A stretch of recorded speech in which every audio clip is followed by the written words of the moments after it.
ഒരു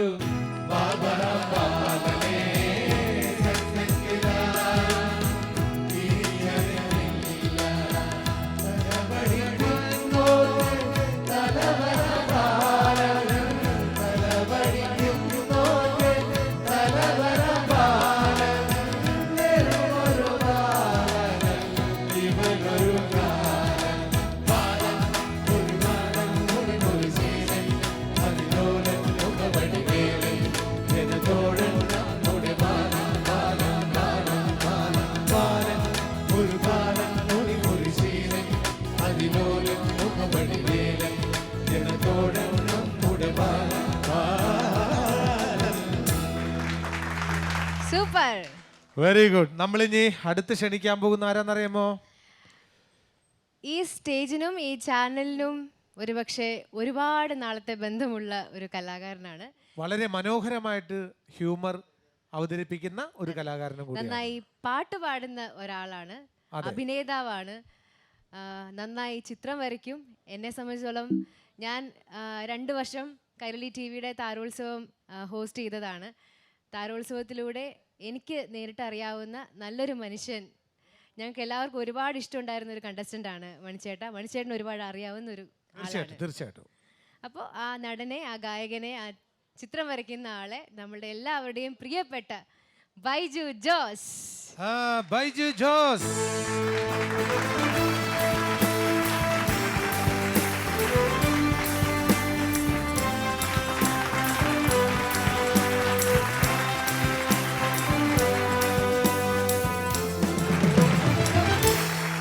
ഇന്നിപ്പോൾ കേരളത്തിൽ ഒരു കല്ലെടുത്ത് എറിഞ്ഞാൽ ഒന്നല്ലെങ്കിൽ പാട്ടുകാർക്ക് കിട്ടുള്ളൂ, അല്ലെങ്കിൽ മിമിക്രിക്കാർക്ക് കിട്ടുള്ളൂ എന്നുള്ള അവസ്ഥയാണ്. അല്ലെങ്കിൽ LIC-കാർക്ക് അതിന് ഇത്തിരി കുറവുണ്ട്.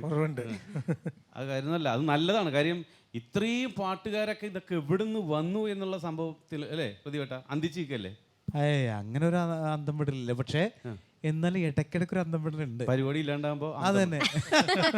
ഞാനൊക്കെ അന്തം വിട്ട് വീട്ടിൽ എപ്പോഴും അന്തം വിട്ട് ഒരു റിയാലിറ്റി ഷോ അടുത്ത് അന്തം വിട്ടിട്ട് കുന്തം വിഴുങ്ങി കേട്ടു. അതെ, കുന്തം പകുതി വരെ വിഴുങ്ങി. കാര്യം കുന്തത്തിന് നീളം കൂടുതലായിരുന്നു.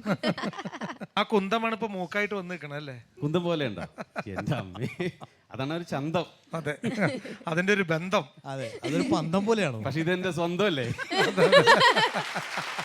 മണിച്ചേട്ടൻ, എൻ്റെ സന്തോഷം എന്ന് പറഞ്ഞെങ്കിൽ മണിച്ചേട്ടനായിട്ട് ഇതുപോലെ ഈ മണിമേളം എന്നുള്ള പ്രോഗ്രാമിൽ ഇത്രയും വലിയൊരു സെലിബ്രിറ്റി ആയിട്ട് ഞാൻ ഒരുപാട് ഇഷ്ടപ്പെടുന്ന കാര്യം അംഗീകരിച്ച ഒരു കലാകാരിൽ ഒരാളാണ് മണിച്ചേട്ടൻ. കാര്യം മണിച്ചേട്ടൻ കോമഡിയനായിട്ട് വന്നു, വില്ലൻ, അത് തമിഴ് മലയാളത്തിൽ മാത്രമല്ല അന്യഭാഷകളിൽ ഒരുപാട്. മണിച്ചേട്ടൻ്റെ എനിക്ക് ഇഷ്ടമുള്ളൊരു സംഭവം, എല്ലാ സംഭവം ഇഷ്ടമാണ്, പക്ഷേ മണിച്ചേട്ടൻ്റെ വളരെ എനിക്ക് ഇഷ്ടപ്പെട്ട ഈ ഇടയ്ക്ക് പോലെ ടെലികാസ്റ്റ് ചെയ്ത സിനിമ നമ്മുടെ കൈകോട്ട് പെണ്ണേ കൈകോട്ട് പെണ്ണ, അതിൽ മണിച്ചേട്ടൻ്റെ സംസാരമില്ലേ, അതൊന്ന് പറയാമോ? ഞാൻ നന്ദനകുട്ടിക്ക് എന്ത് പറഞ്ഞാലും ഇങ്ങനെയാണ്. നന്ദനകുട്ടി നേരത്തെ കിടന്ന് ഇങ്ങനെ ചെയ്യും. എന്തൊരു കഷ്ടം. നന്ദനകുട്ടി നേരത്തെ ചൂടാവാ. അത് ഭയങ്കര നാച്ചുറൽ സാധനം. നമുക്ക് ഒരു എന്താ തോന്നുന്നു, ലാളിത്യം തോന്നുന്ന സംഭവം. ഈ ഇങ്ങനെ അത് വേറെ നന്ദിനോട്ട് കൂട്ടർ കഴിക്കും, കൂട്ടർ കഴിച്ചില്ല, നന്ദിനോട്ട് കഴിക്കില്ല. അങ്ങനെ അസലായിട്ടുണ്ട്. ഞങ്ങൾ അതേമാതിരിക്ക് നിങ്ങളുടെ പ്രോഗ്രാം കണ്ട് സന്തോഷിച്ചിരിക്കുകയാണ് ആൾക്കാരാ. രണ്ടുപേരുണ്ടല്ലോ. ഞങ്ങൾ രണ്ടുപേരുണ്ട്. ഞാനുണ്ട്, ബാബു ജോസ് ഉണ്ട്, ബൈജു ജോസ് ഉണ്ട്, ബാബു ജോസ് ഉണ്ട്. ശരിക്കും കൊച്ചിയിലാണോ വീട്? കൊച്ചി അറിയില്ല മണിച്ചേട്ടൻ. അതല്ല ഈ ഭാഷ. ബൈജു ജോസ് ഉണ്ട്, അവരുണ്ട്. അല്ല, ഞങ്ങളുടെ ഭാഷ എപ്പോഴും അങ്ങനെയാണ്. ഞങ്ങ പെണ്ണുങ്ങ പെണ്ണുങ്ങ പോണേണാ നിങ്ങൾ തന്നെയാണ്. ചോറിട്ട് മോരഴിയിലായിരുന്നു. എന്താ മോന്തക്കിരിക്കല്ല. പക്ഷെ അതിനൊരു സുഖമുണ്ട് തീർച്ചയായിട്ടും. നമ്മുടെ അഫ്സലിന്റെ ശബ്ദം. അതെ അതെ കറക്റ്റ്. പക്ഷെ പാട്ട് പാടുമ്പോൾ ഒന്നുമില്ല. ഇല്ല, അഫ്സല് ഞങ്ങളുടെ ചെറുപ്പത്തിലെ പാപ്പിച്ചിട നീനും ഞാനും ഞങ്ങൾക്ക് ഒരുമിച്ചാണ്. പിന്നെ പാട്ടിലേക്ക് വന്നപ്പോ പിന്നെ പാട്ടായി. അപ്പൊ അതെല്ലാം കൊച്ചിക്കാരുടെ ഒരു സാധനം. അതെ അതെ തീർച്ചയായിട്ടും. മോശം പറയാൻ പറ്റൂല. ഇല്ല ഇല്ല ഇല്ല, ഒരിക്കലും ഇല്ല. നമുക്ക് ഒരുപാട് പാട്ടുകൾ ഇങ്ങനെ വന്നുകൊണ്ടിരിക്കുക, ന്യൂ ജനറേഷൻ പാട്ടുകൾ അല്ലേ? പിന്നെ ഒത്തിരി പാട്ടുകൾ വന്നുകൊണ്ടിരിക്കുക. ചില ഈ അടുത്ത് ഉണ്ടായ ന്യൂ ജനറേഷൻ പാട്ട്, ചില പാട്ടുകൾ വളരെ നല്ലതാട്ടാ. ഈ ഇടയ്ക്ക് ഒരു പാട്ട്, വെയിൽ ചില്ല പൂക്കും കളിത്തൊട്ടിലാടി കിളി നൊന്ന് പാടിയ രാഗം രാരീരം രാരോ അത് മനമാകെ നിറങ്ങി രാരീരാരം താളവാതിരും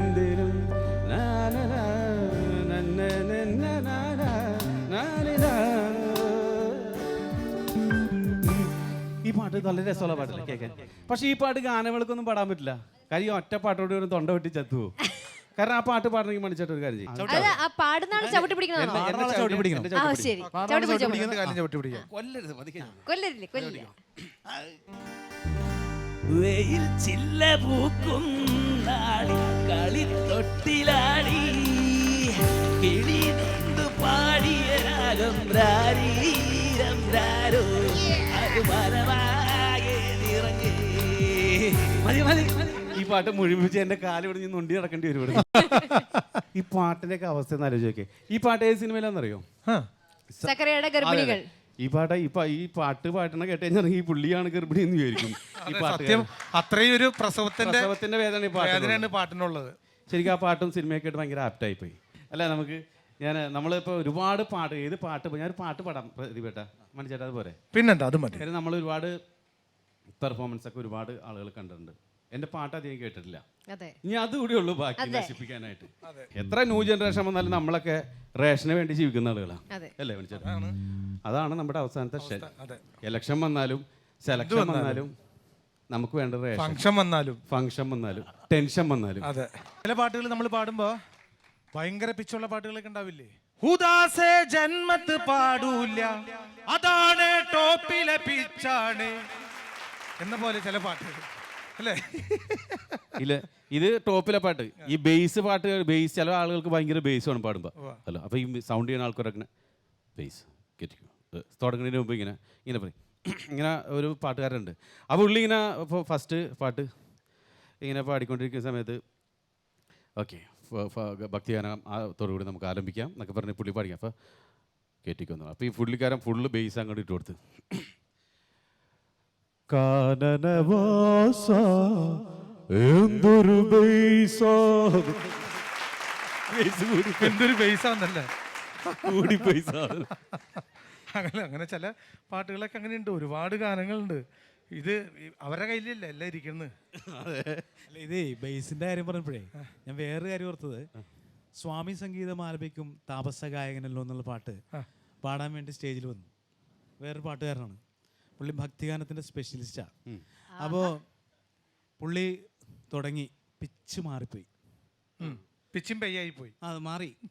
സ്വാമി സംഗീതമാലപിക്കും താപസഗായകനല്ലോ ഞാൻ, ജപമാലയല്ലെന്റെ കൈകളിൽ മന്ത്രശ്രുതി മീട്ടു തമ്പുരുവല്ലോ സ്വാമി സംഗീതം. തിരിച്ചു വരാൻ പറ്റില്ല പുള്ളിക്ക്, ലോക്കായി പോയി.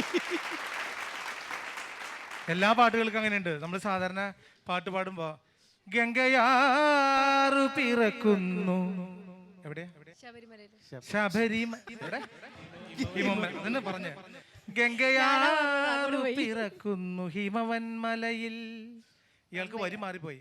പമ്പയാറു പിറക്കുന്നു ഹിമവൻമലയിൽ.